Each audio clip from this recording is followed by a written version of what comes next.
Dios les bendiga a todos, bienvenidos. Esto es Pacto de Gracia, un lugar donde el favor no merecido de Dios nos ha alcanzado. Aunque muchos creerían que tú no mereces lo que has recibido y lo que vas a recibir, fue Dios el que te llamó, no fue el hombre. Y eso es un favor no merecido. Por lo tanto, le damos un fuerte aplauso al Señor y así recibimos también y le decimos bienvenidos a quienes están en las redes sociales y nos están siguiendo o sintonizando esta palabra. Sabemos que Dios la va a enviar con un propósito. Yo quiero hablar particularmente hoy de una palabra que me inquieta y que tiene que ver con las palabras de gracia.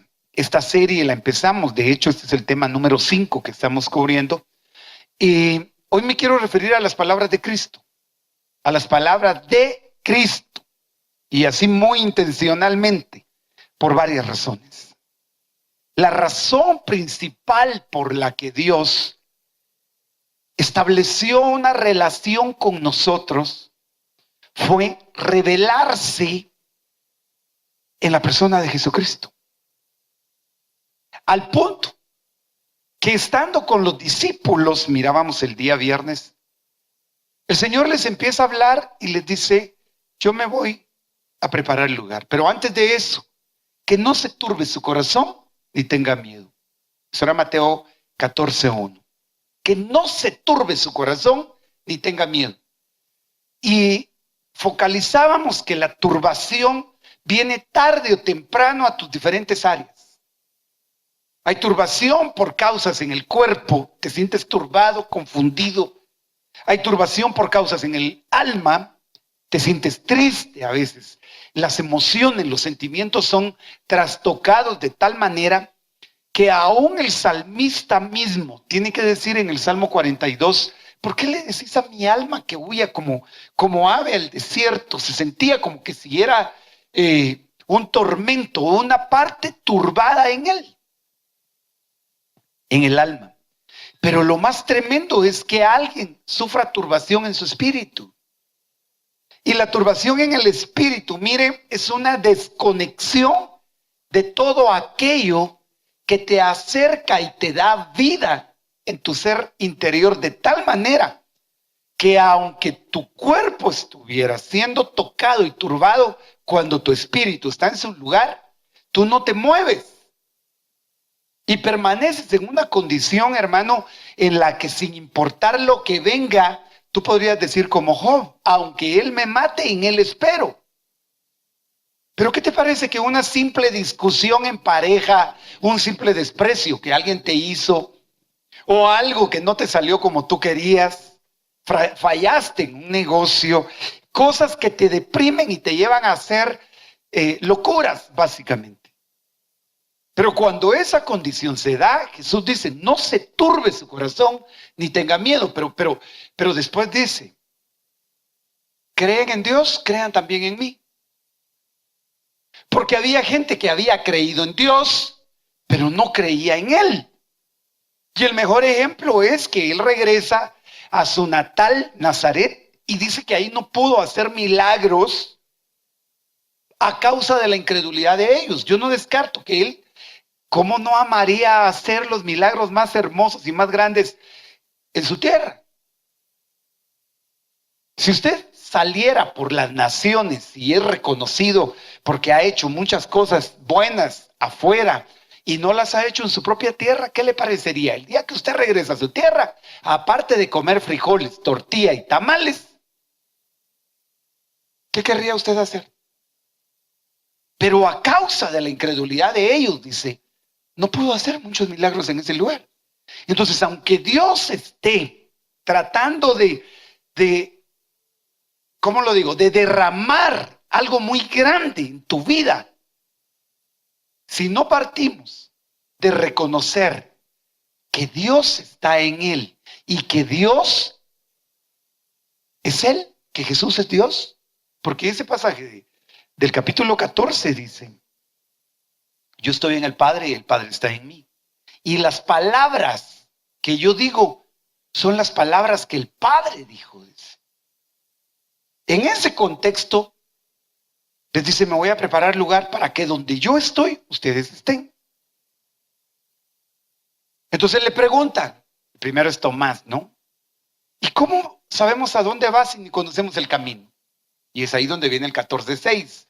Yo soy el camino, la verdad y la vida. Nadie viene al Padre si no es por mí.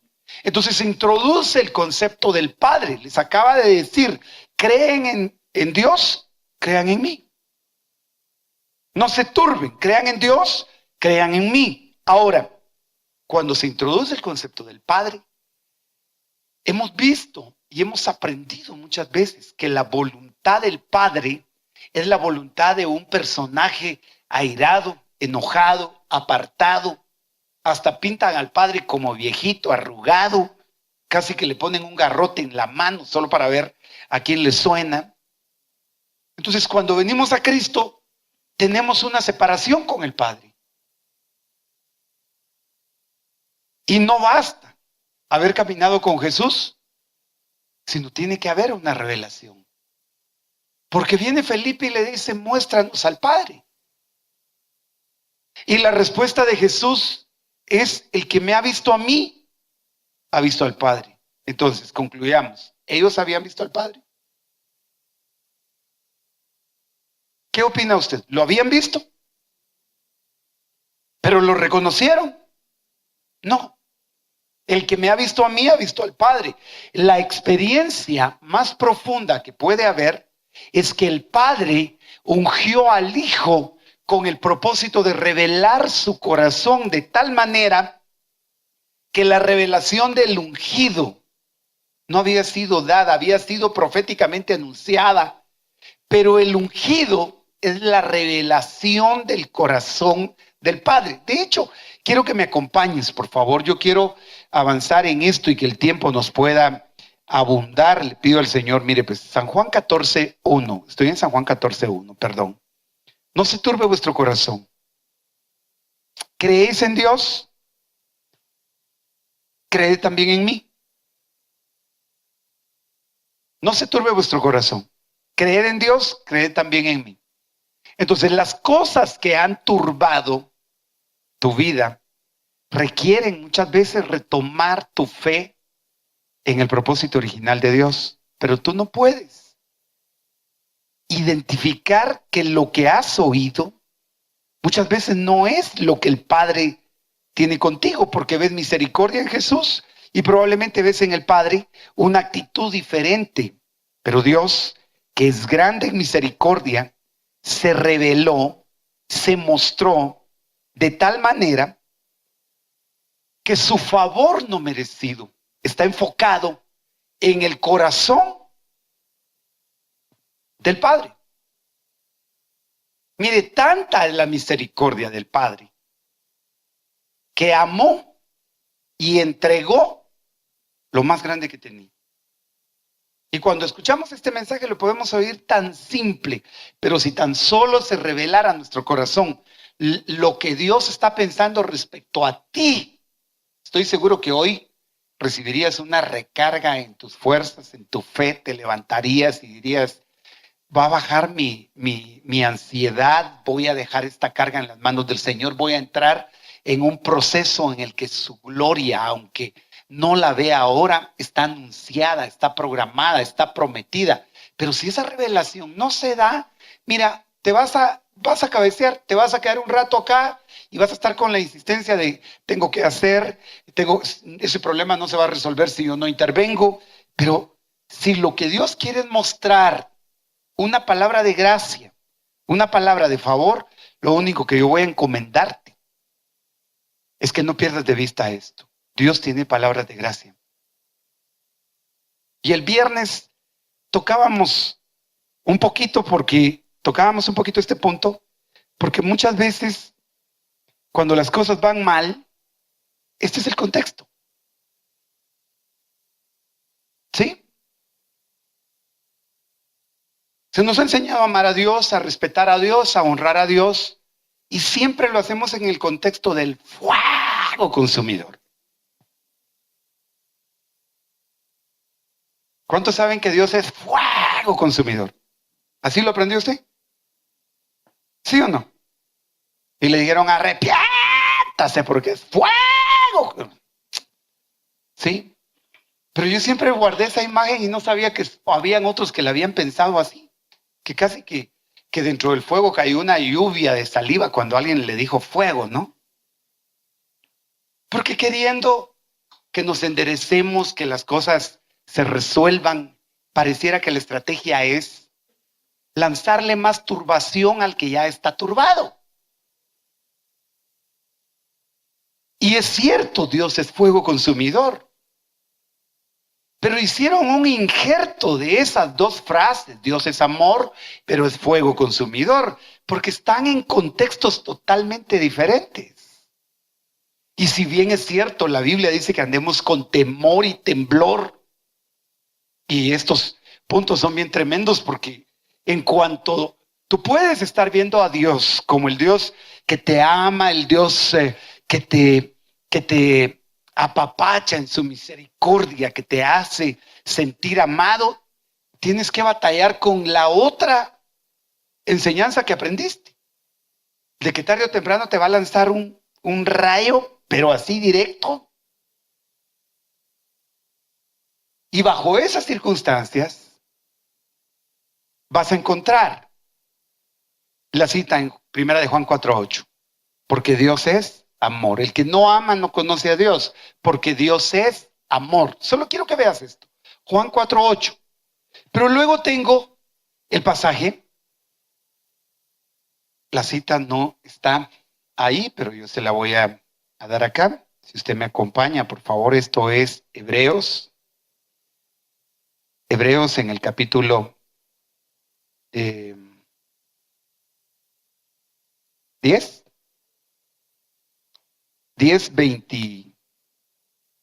28. Por lo cual, puesto que recibimos un reino que es inmovible, demostremos gratitud mediante la cual ofrezcamos a Dios un servicio aceptable, con temor y reverencia. Porque nuestro Dios es fuego consumidor. ¿Sí? ¿Está usted acá? Vaya, pero ese fuego, ¿a quién debería de consumir? Mire el versículo 27, de Hebreos 10:27. Hay una horrenda expectación de juicio y furia de fuego que habrá de consumir a sus adversarios. Entonces el punto es, ¿quién es un adversario para Dios? ¿Quién es un adversario para Dios? Cuando esa gente que fue incrédula y no pudo recibir un milagro de parte de Dios, Dios no era adversario para ellos. Pero la adversidad viene, quiero que se enfoque en esta palabra, porque adversidad es algo que está en contra. Las adversidades que usted ha encontrado han sido diferentes. Probablemente hoy esté lidiando con una adversidad, pero cuando usted le cree a Dios, no hay adversidad que no esté obrando para su bien, que no esté obrando en el propósito de Dios. Porque todas las cosas están trabajando juntas, dice una versión, en favor de los que aman a Dios. Entonces las adversidades son una cosa. Convertirnos en adversarios de Dios podría ser una de las cosas que más nos turban si permanecemos en esa actitud de incredulidad, porque cuando tú le crees a Dios, tú no te vuelves un adversario de Dios, tú te vuelves un aliado de Dios. Y esa promesa de Dios de honrar a aquellos que son capaces de llamarlo fiel y verdadero, porque la incredulidad es como una bofetada ante alguien y poder decirle, usted es un mentiroso, no le creo. Esto es por demás, esto es imposible, esto no va a pasar, es por gusto. Cuando Dios dio una promesa, cuando Dios habló, cuando Dios dijo, y nosotros insistir en esa incredulidad porque el corazón está turbado, entonces va a empezar un proceso ahora mismo en el que la revelación de por qué la palabra de gracia activa tu fe. Y tú puedes insistir en querer entender si lo mereces o no lo mereces. Pero el Señor no te llamó a entenderlo, te llamó a creerlo. Y eso es muy diferente. Porque aunque tu condición fuera la más despreciable ante los ojos de los demás y no calificas ante los ojos principalmente de los religiosos para ser restaurado, para ser tocado, para ser levantado, la gracia se define como un favor no merecido. Prácticamente el concepto más simple de la gracia es gratis, pues. Esa es la raíz. Pero como la gracia no se ha operado en el orden de Dios, porque hablábamos hace 8 días precisamente de las diferencias entre los pactos, un antiguo pacto basado en la ley y la gracia, que es lo que le da el fundamento al nuevo pacto. Porque en el nuevo pacto Él derramó su sangre inmerecidamente. Levanta la copa la noche en la que va a ser entregado con el vino y dice, esta es ¿qué? Sí, esa es mi sangre, pero ¿qué representaba? Un nuevo pacto en su sangre. Ahora, ¿quién merecía esa sangre? Nadie, absolutamente. Entonces, al entrar a este punto, nos vamos a encomendar a las palabras de su gracia. Tengo que tocar esto para hacer el paso a lo que nos corresponde esta mañana en particular. Mire, pues, si usted me acompaña a Hechos capítulo 20, a diferencia entonces del fuego consumidor, fuego que habrá de consumir a sus adversarios. Porque si tú acudes a su gracia, ten presente esto. El apóstol Pablo pidió 3 veces que le fuera quitado un aguijón. Y hay mucha controversia de qué era el aguijón de Pablo. Algunos asumen que era una enfermedad, otros le ponen título como, lo que sí es cierto es que era una debilidad.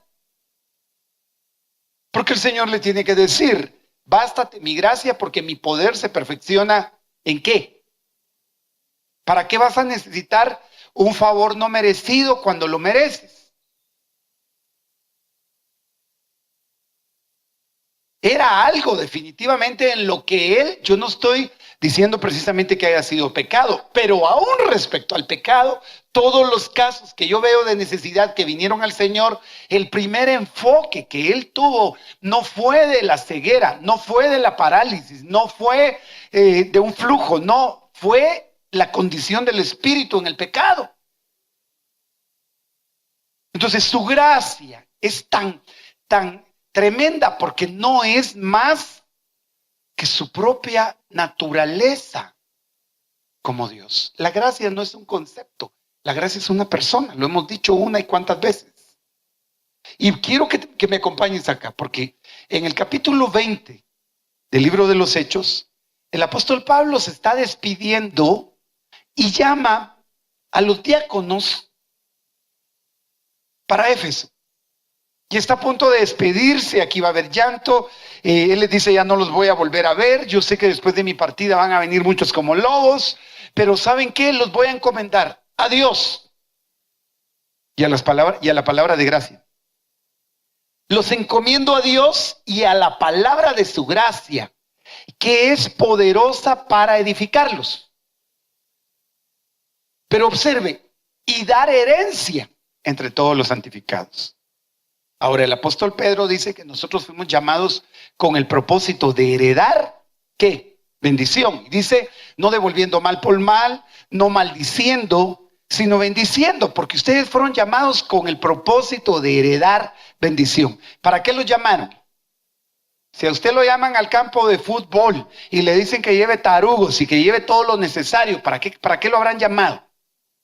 ¿Para hacer tamales?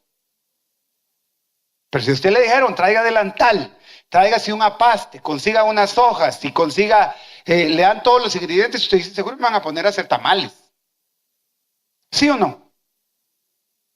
Pero a usted lo llaman y le dicen, venga para acá. Lo llamamos con un propósito. ¿Cuál es el propósito? Darle una herencia. ¿Y su herencia cuál es? Bendición. Bueno, y dígame, ¿cómo se hereda la bendición? Aquí hay un buen punto para considerarlo. La palabra de gracia es que Pablo ¿a quién más podía encomendar? Y esto es bien tremendo porque las palabras tienen la capacidad de transformar. Cuando vienen de Dios son espíritu y son vida y son el aliento de Dios. ¿Usted se ha deleitado en el aliento de alguien? ¿Por qué me hizo caras? Porque el aliento regularmente es desagradable. No el de todos, por supuesto. Pero fíjese que esa mujer en el Cantar de los Cantares, que está esperando a su amado, que representa a la iglesia, esperando a Cristo, ella dice, oh, no, ¿y ahora quién podrá defenderme? No, no. Ella dice, oh, si él me besara. Pero si me besara, ¿con qué? Obvio, con los besos de su boca. Había un anhelo tan profundo y las palabras de gracia son palabras que producen un aliento definitivamente, no un desaliento. Y observe que lo que Dios quiere depositar definitivamente como semilla es eso que se va a reproducir según su deseo, según su naturaleza. Dice el Señor que hubo un enemigo que vino y sembró una semilla que no era la semilla de él en el campo. Y esa semilla, toda planta que el Padre no sembró, va a ser desarraigada. Y hay palabras que no son palabras de gracia, que provocaron turbación, que provocaron zozobra, que provocaron, está bien, tú no puedes negar a un Dios que es fuego consumidor. Pero no te has acercado a un Dios que en su misericordia, siendo fuego consumidor, no te ha consumido, no te ha mostrado juicio en el sentido de que Él te condene. Si Él mismo dijo, yo no vine a condenar. De que van a haber consecuencias por el pecado, de que van a haber, hermano, frutos, porque de Dios nadie se burla. Todo lo que el hombre siembra, pero ¿quién sembró? El hombre, no Dios. Lo que el hombre siembra, él lo cosecha. Pero qué rico es venir, ¿verdad? Me está yendo a mal, seguro Dios me está castigando. ¿Por qué confundes el castigo de Dios con lo que fue tu propia siembra? Si Él está tratando de hacer misericordia contigo. Entonces yo los encomiendo, dice. Yo decía el viernes en esta palabra, porque la empezamos el viernes.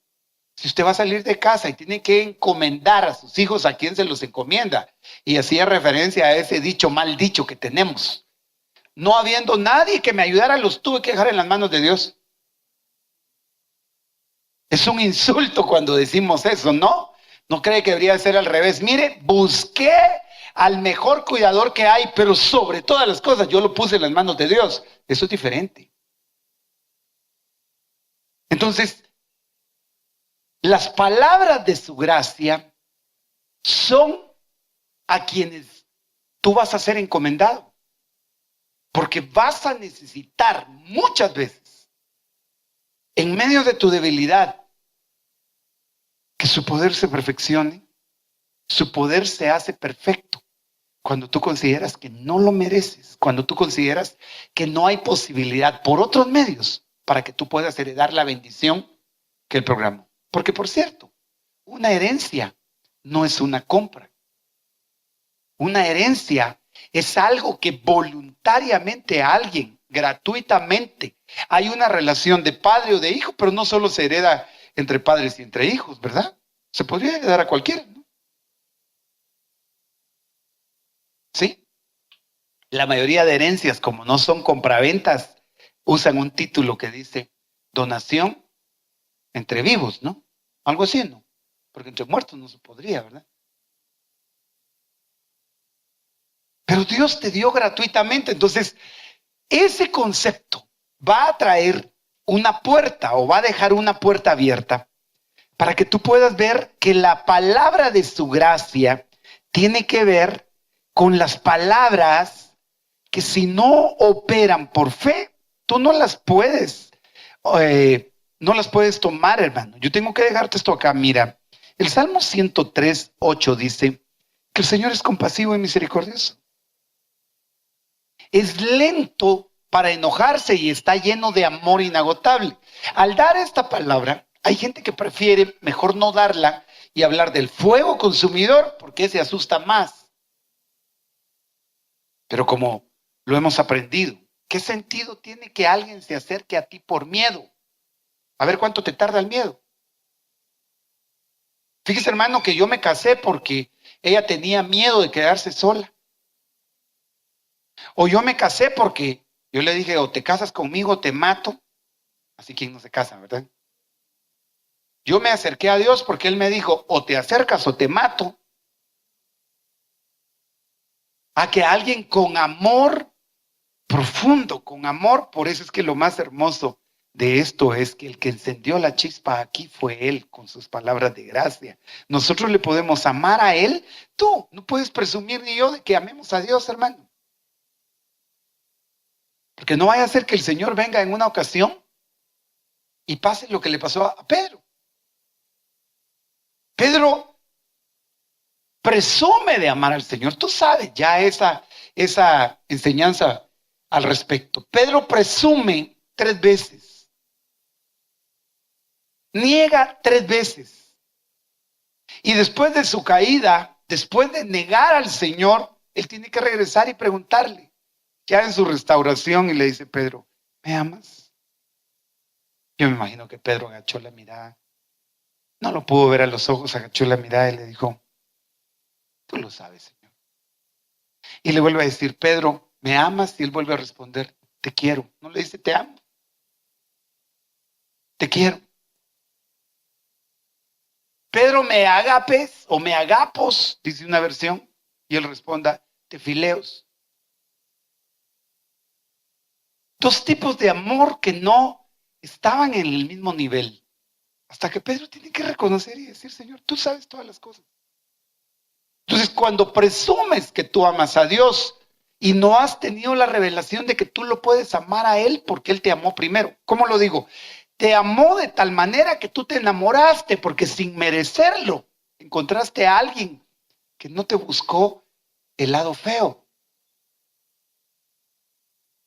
¿Ha escuchado usted que usamos mucho ese dicho a veces en Guatemala?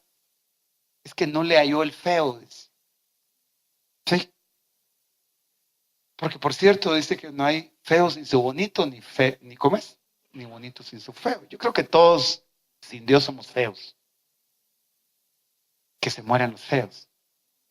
Ese corito ya no lo conoció usted. Pero Dios en su misericordia, en sus palabras de gracia, trae esto ahora. Si el Señor es clemente, y dice, esta versión me encantó, es la Nueva Traducción Viviente, y está lleno de amor inagotable.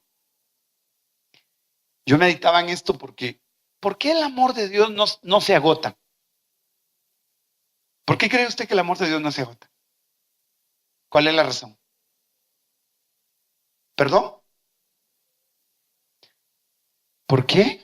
Dios es amor y Él es eterno. Porque para que su amor se agote, Él tendría que dejar de ser, porque Dios es amor. Tú no le puedes pedir al Señor que te ame más. Eso sería como que si yo le dijera al hermano Osvin, ¿será que podés ser más Osvin?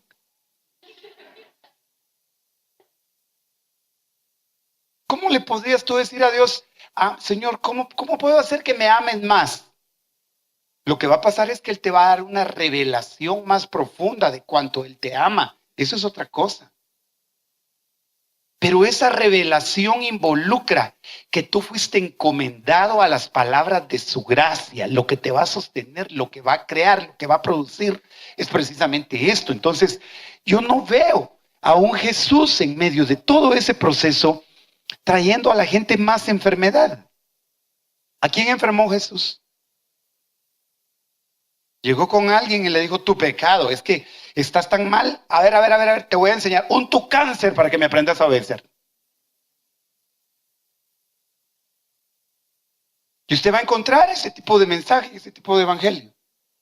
Yo solo tengo una palabra que dar y es una buena noticia. Fuera de esa buena noticia, mire, el tiempo vendrá. Esta etapa de gracia, de misericordia, de favor, va a ser cerrada en un momento y se va a abrir el tiempo para las copas de la ira de Dios.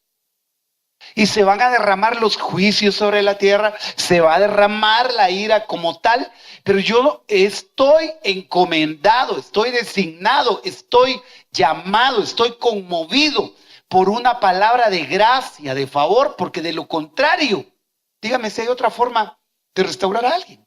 ¿A quién enfermó Jesús? Porque hay gente que anda repartiendo enfermedades. Me quedé impactado que alguien me dijera, es que ese brujo me hizo daño, o ese brujo le está haciendo daño a alguien. Le estaba haciendo daño a su pastor. Pero ya el pastor ordenó que se muera. Digo, Dios mío, ¿en qué estamos? Si no estás peleando con el brujo, detrás del brujo hay una potestad que va a caer en el nombre de Jesús. Él solo es un vaso, por él vas a tener que pedir misericordia. Que el Señor lo alcance, y si no lo alcanza, pues la responsabilidad es de orar por los que te persiguen, bendecir a los que te maldicen. Si Jesús mismo pudo haber pedido una legión de ángeles para intervenir y consumir, hermano, en la historia bíblica tú vas a encontrar que un ángel mató a millares de millares en una sola noche, pero no la pidió. Tú no puedes estar ayudando para que a alguien le vaya mal solo porque te hace la vida cuadritos. Pide misericordia, bendícelo, y te vas a dar cuenta que esas palabras de gracia y de favor que no merece esa persona van a hacer que el propósito de Dios se active aún más rápido, porque tal vez el problema no es con esa persona, es lo que Dios está tratando de sacar de ti en ese momento en particular. Pero en medio de una turbación, es que mire, pues estar turbado es estar confundido. Y en lugar de darle, a ver, alguien turbado no sabe ni por dónde le vienen las manadas, hermano. Como cuando usted está jugando con la piñata. ¿A qué le pega? ¿No cree que alguien más inteligente no tendría por qué estarle pegando a la piñata? O sea, yo entiendo que es un juego, pero un juego un poco... Es para que los demás se rían, no de la piñata, sino de cómo el otro le pega a lo que no debe, cómo lo engañan, ¿no?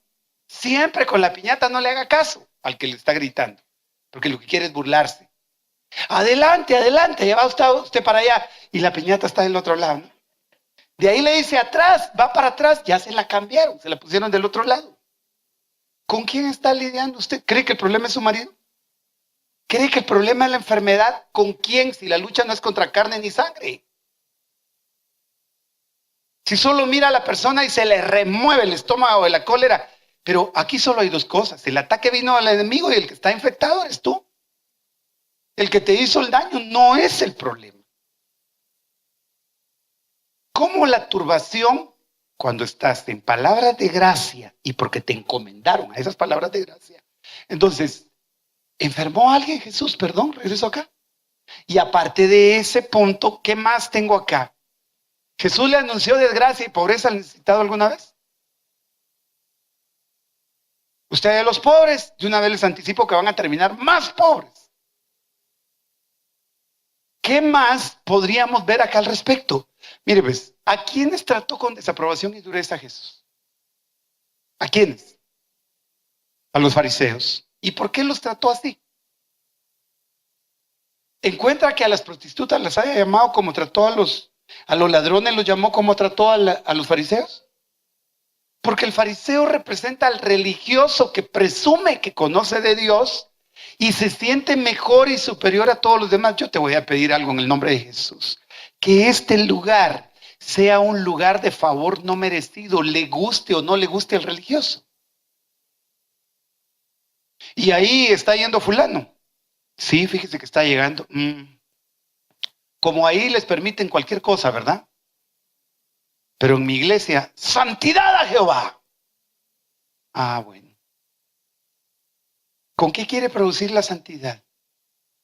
En el nuevo pacto, la santidad que no viene de la fe, solo son obras ganadas por su propia obediencia.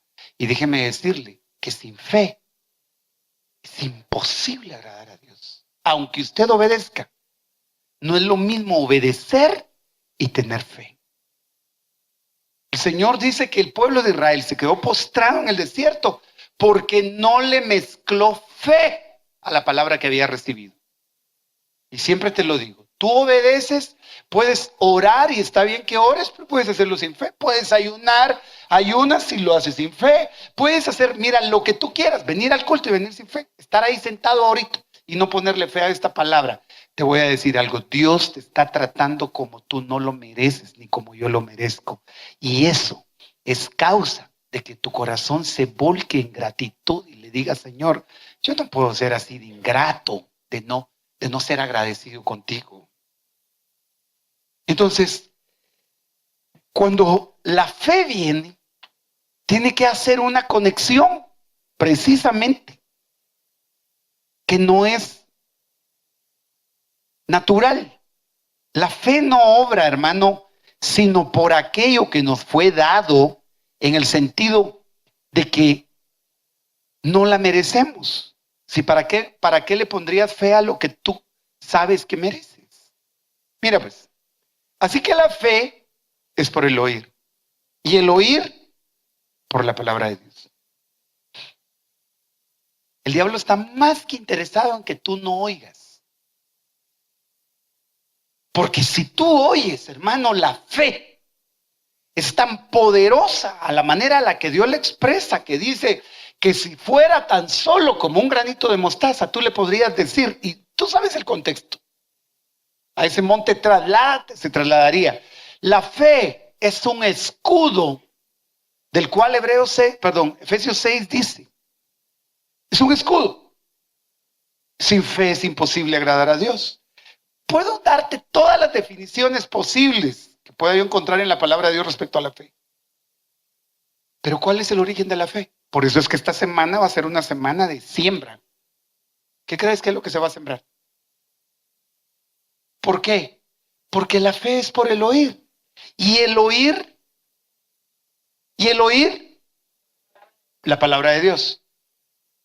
Pero entonces, me interesa cerrar aquí. Quiero llegar a este punto, por favor. Quiero que te enfoques en esto. Esta versión dice que la fe es por el oír la palabra de Dios. Es la Reina Valera 60. Y si tú tienes por ahí algún software para poder estudiar la Biblia y poder comparar todas las versiones, encontré más de 20 versiones que no dicen así. Y solo encontré 2 que dicen la palabra de Dios. Y no está mal. Si no fuera porque la palabra de Dios es toda la Biblia. De Génesis, Apocalipsis. Esto es la palabra de Dios. Pero si tú no encuentras palabras de gracia en toda esta escritura, aunque sea palabra de Dios, no te produce fe. ¿Estás acá? Y la única manera de que a mí me produzca fe es que sea por un favor que yo no lo merezco. Y ese favor se llama Jesucristo. Entonces, toda esta palabra es interpretada a través del Señor Jesucristo. Colosenses capítulo 1, versículo 16 dice que todas las cosas fueron creadas por medio de Él y para Él, de modo que todo lo que existe fue creado por Él. Y sin Él nada de lo que hoy existe y fue creado existiría.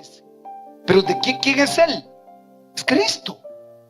Él es la cabeza. Si lees Colosenses 1, vas a encontrar que de quien está hablando es de Cristo. Por favor, enfócame acá. Si tú crees que estamos fuera del contexto. Empecé hablando de la turbación, te estoy hablando de palabras de gracia, pero las palabras de gracia son las palabras que proceden de Cristo. La ley es palabra de Dios. Yo agarro Deuteronomio y eso es palabra de Dios. Yo agarro Levítico y es palabra de Dios. Pero Levítico es una enseñanza del sacerdocio, la ofrenda. Y ese sacerdote es Cristo, esa ofrenda es Cristo. Toda la escritura, desde Génesis hasta Apocalipsis, habla de Jesús. Entonces, cuando yo interpreto la Biblia, sin Jesús en el centro de todo, como cuando tú interpretas tu vida sin Jesús como el centro de todo, te vuelves vanidoso, te vuelves orgulloso. Pablo dice: yo tengo todas las cosas que para mí eran ganancia, las he estimado por basura. ¿Por qué? Con el propósito de conocer ¿a quién? A Cristo. Pero si no presumes de tu título universitario, presumes de tu carro, presumes hasta de lo que no tienes, presumes y te endeudas presumiendo de lo que no es tuyo. Pero cuando Cristo es el centro, cuando esas palabras de gracia que es Jesús el centro, es que esto, para decirte lo siguiente, usted dijo que esta versión dice el oír es la palabra de Dios, y las otras versiones ¿cómo lo dicen? Esto usted ya lo sabe. Aquí está, por ejemplo, una de las otras versiones: la fe viene por el oír, y el oír la palabra de Cristo. Y es un hecho, no quiero confundirlo. Cristo es Dios, Jesús es Dios. Algunas corrientes religiosas que niegan que Jesús es Dios le cortaron, tijeretearon la Biblia para poner versículos que amparen que Jesús no es Dios. Hay una versión por ahí que alguien la ha de cargar, que en San Juan 1:1 dice: en el principio era el verbo, y el verbo era un Dios, dice con D minúscula. ¿Sí? La traducción Nuevo Mundo, que utiliza mucha gente que sale por las calles. Entonces llegan y le dicen: ¿usted cree Jesús? Él es un maestro, él es un profeta, pero él no es Dios. Solo Jehová es Dios. Y no hay gracia sino es a través de Jesucristo. Juan 1:17 o 16 dice: la ley fue dada por medio de Moisés, pero la gracia y la verdad por medio de Jesucristo es. Entonces, cuando alguien niega que Jesús es Dios, yo no estoy diciendo que Jesús no es Dios, Él es Dios. Le quitaron ese pedazo, pero se les olvidaron otro montón de pasajes tremendos, como el pasaje de Isaías que dice: porque un niño nos es nacido. ¿Se recuerda? Y será su nombre, dice. Cuando usted le pregunta a una de estas personas de quién está hablando en esa profecía, difícilmente le va a decir que no es de Cristo. Le va a decir: sí, ahí está hablando de Jesucristo. Ah, bueno, sigamos leyendo. Y ahí mismo dice: un niño nos es nacido hoy, y lo dilatado de su imperio, dice, será para siempre. Y será su nombre admirable, Dios fuerte.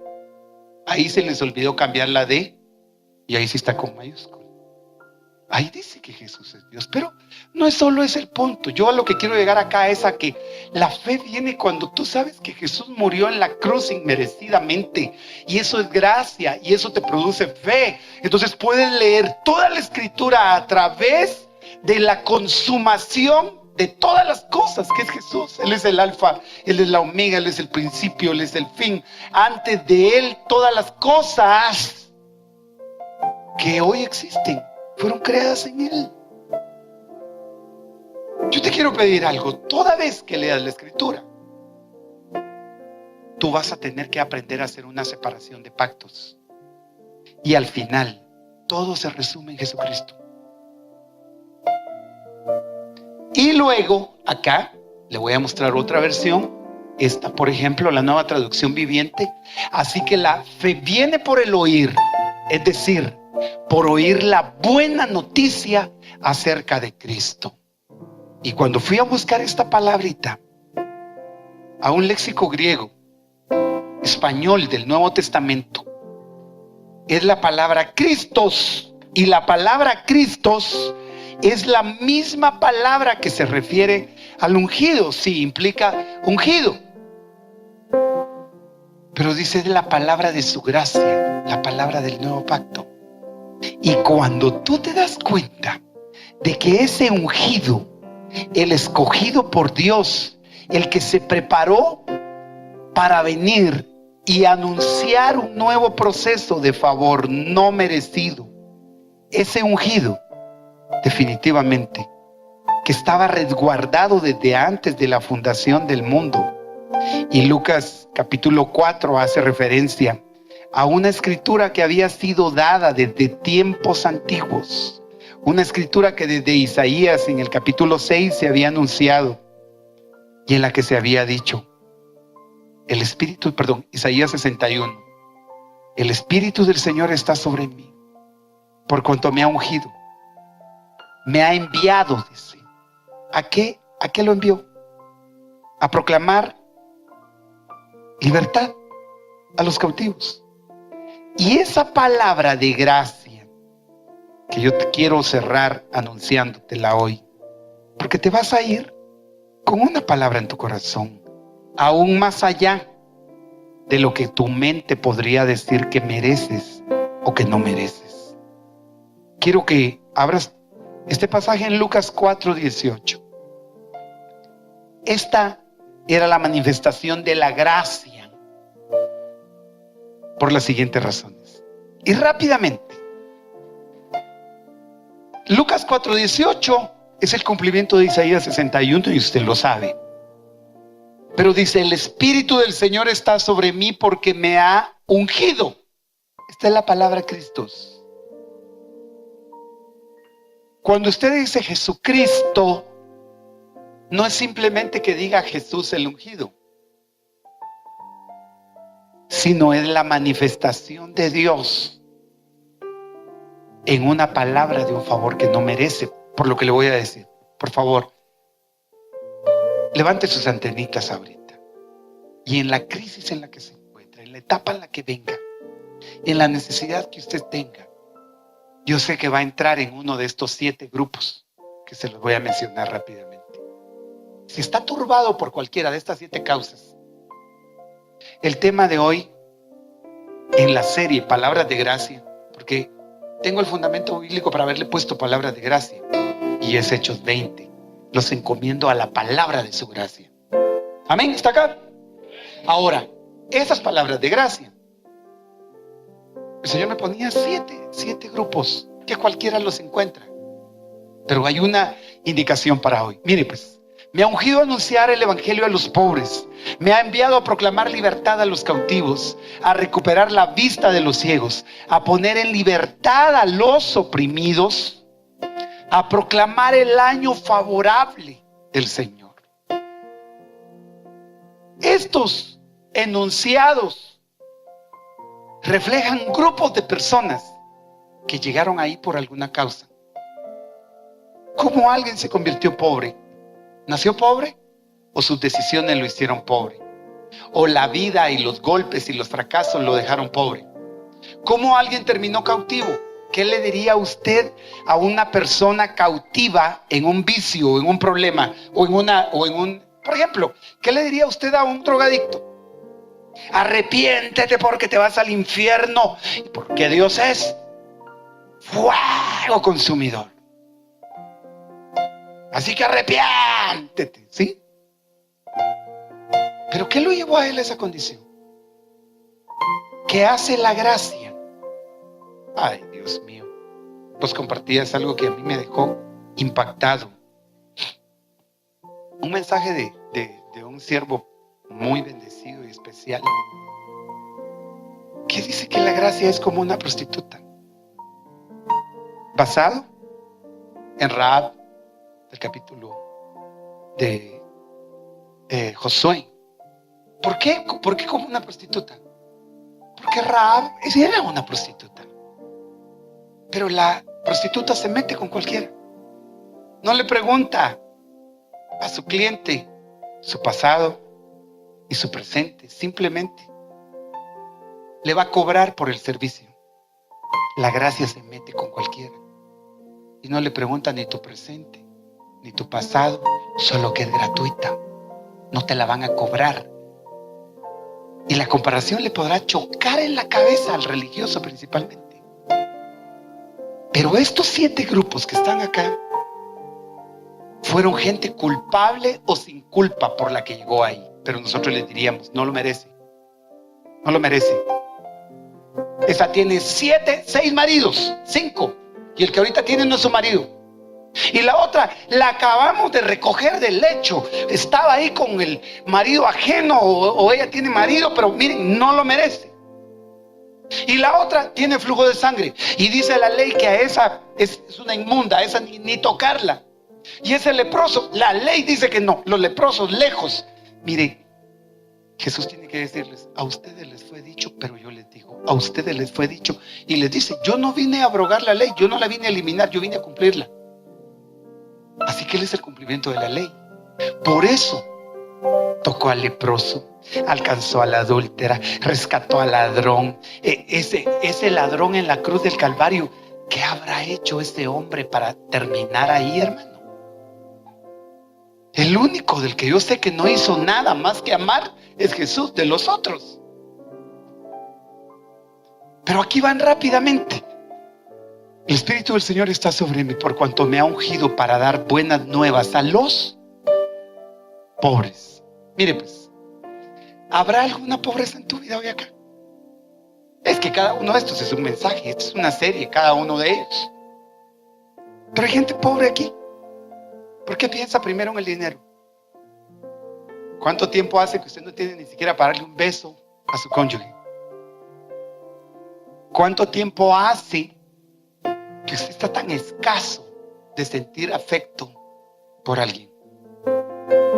Hay pobres de espíritu, pero la pobreza nosotros la señalamos como una causa para no dar muchas veces, pero la gracia se ocupa del pobre. Amén. Amén. ¿Cuántos están pobres con su cónyuge? Cónyuge es el que lleva un yugo junto al otro, el que comparte yugo, cónyuge.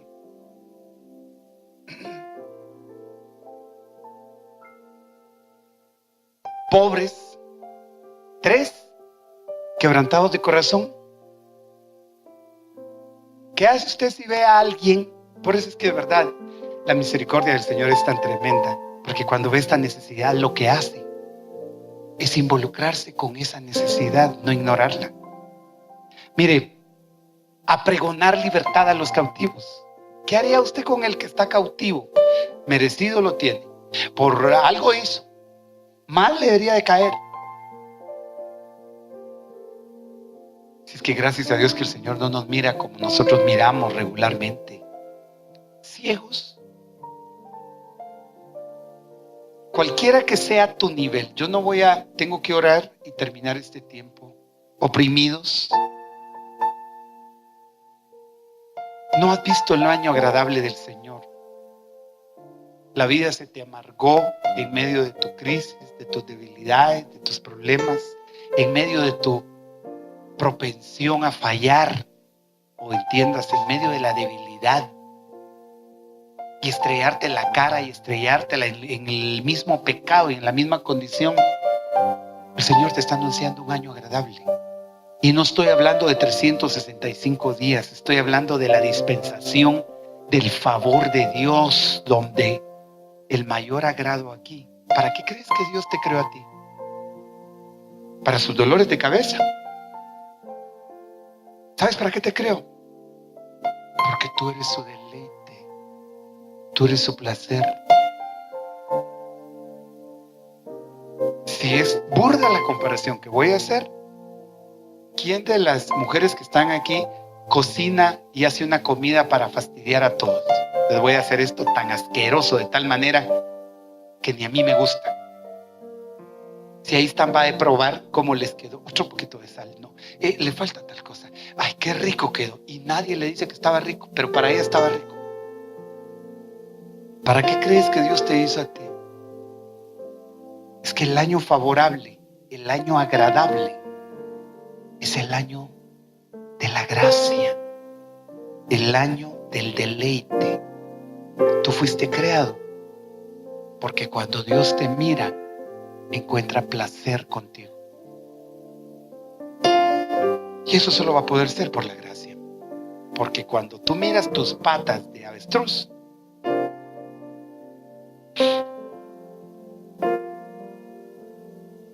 vas a decir, no lo merezco. ¿Qué? O si no te lo dices tú, no faltará quien te lo diga. Esposa, esposo, suegro, suegra, que te va a decir, usted es un hipócrita, usted por gusto va a la iglesia, usted para qué va, solo ponle por título. vaso de Satanás para fastidiarme. Y vas a desechar eso, porque eso no viene de Dios. Aunque tú te equivoques, tú te acercas a Él por Cristo, no por tus obras de justicia, porque no las tienes. Así que levántate esta tarde, ponte de pie. Y si hay turbación en tu corazón, las palabras de Cristo, ¿cuáles son? Libertad a los cautivos o a los oprimidos. ¿Cuáles son las palabras de Cristo? Vista a los ciegos. ¿Cuáles son las palabras de Cristo? Si las tomo desde el principio, el Cristo es el ungido. Pero el ungido, ¿para qué? Por eso oiga, haga esta conexión, por favor. No es simplemente lógica, sino es esto lo que el Espíritu tiene reservado para que tú veas. La fe es por el oír, y el oír la palabra de Cristo, la palabra del ungido. La fe es por oír la palabra del ungido. ¿Y qué es lo que el ungido dice? Libertad a los cautivos, vista a los ciegos, buenas nuevas a los pobres, a sanar a los quebrantados del corazón. Si este es el evangelio que tú conoces, estás encomendado a las palabras de gracia. Pero si tú andas repartiendo leño, queriendo enderezar gente, que no se corte el pelo, que se lo corte, que se lo pinte, que no se lo pinte, que ya casi que te van a poner en la puerta de la iglesia con 1 metro, a ver si todas traen la medida de la ropa como tu santidad lo requiere. ¿Sabes qué? La gracia va a empezar a limpiar, porque la gracia no es ocasión para el pecado. La gracia es la medicina que Él repartió al que no lo merecía. No si no había pecado, sino para que ya no pecara más. Vete y no peques más. Pero ¿qué le dice primero? ¿Dónde están los que te condenaban? No están, Señor. A la mujer adúltera, ¿dónde están? No están. Vete y no peques más. Siempre decimos esto. Nosotros le habríamos dicho: no peques más y no te condenamos. Pero Él le dijo: ni yo te condeno. Ahora vete sin culpa, vete sin carga. Y ahora que no llevas la carga de parte de Dios en culpa, vas a poder dejar de pecar. Eso es parte de la sanidad o el proceso con el que Dios inicia. Levanta tus manos, cierra tus ojos si quieres hacerlo. Y levanta tu corazón delante de Dios y dile: yo necesito que tu gracia me alcance. Hoy me encomiendo a las palabras de gracia, como lo dice el libro de los Hechos en el capítulo 20. Tu gracia, Señor, me da hoy una razón para empezar. Tu gracia me dice que esto puede cambiar. Tu gracia eres tú mismo, Señor. Eres el favor que no merezco. Por eso es que no puedo asociar gracia con pecado, porque la gracia no es un concepto, es Jesús mismo. Él es el ungido de Dios. Él es el Cristo. Y la fe es por el oír la palabra de Cristo.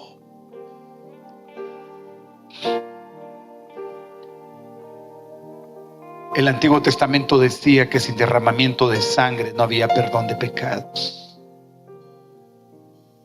Y cuando Jesús apareció, Él derramó su sangre y fue el cumplimiento de esa escritura.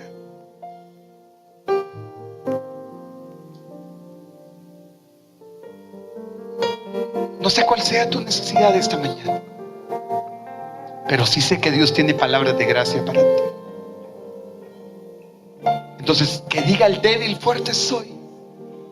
Que diga el pobre: rico soy. Hay buenas noticias para el pobre en todo sentido, no solo en lo económico. Hay buenas noticias para el oprimido. Quizás has estado llorando en medio de una opresión por tus causas familiares, causas matrimoniales, por tus hijos. Te sientes oprimida, oprimido por la incomprensión, no sé, pero hay una palabra de gracia sobre ti esta mañana que te va a decir: bástate mi gracia, es suficiente. que tú recibas lo que no mereces. Es suficiente que te dejes amar sin que lo merezcas, porque esto te va a restaurar y vas a romper el ciclo de esclavitud. Levanta tu voz, iglesia, y tú que estás allá en tu casa, en tu vehículo, donde quiera que te encuentres, hay una palabra de Dios para ti. Si no le has entregado tu corazón al Señor Jesucristo, este es el momento. Puedes abrir tus labios, y la Biblia dice en Romanos 19 que si confiesas con tu boca y crees en tu corazón que Jesús es Señor, serás salvo. Él murió por amor a ti. ¿Quieres recibirlo? Ahí donde estás puedes entregarle tu corazón. Déjame acompañarte en esta oración y decirle: Señor Jesús, perdona mis pecados. Eso es, díselo: perdona mis pecados. Te recibo como mi Señor y como mi Salvador. Sálvame, Jesús. Padre, yo clamo en el nombre de Jesús que obres el milagro del nuevo nacimiento en todo el que ahora ha hecho esta decisión ahí donde está, Señor. Espíritu Santo, obra, trae convicción, Señor, de tu justicia. Trae convicción, Señor, de tu favor. Iglesia, levanta tus manos. Padre, mira estas manos que se levantan para recibir fortaleza, para recibir de tu gracia. Que nadie salga, Señor, vacío de este lugar. Que la porción que cada uno necesita hoy le sea ministrada en el nombre de Jesús. El regalo de Dios, el ungido, el Cristo, el Dios mismo enviado a la tierra, que tomó forma de siervo. Dios se encarnó y se hizo hombre. En Él creemos, a Él anunciamos. Murió y resucitó. Y resucitó y está sentado a la diestra del Padre. Y de Él recibimos hoy la porción para la etapa en la que cualquiera se encuentre. En el nombre poderoso de Jesús. Amén, Señor. Y amén. Dale un fuerte aplauso al Señor.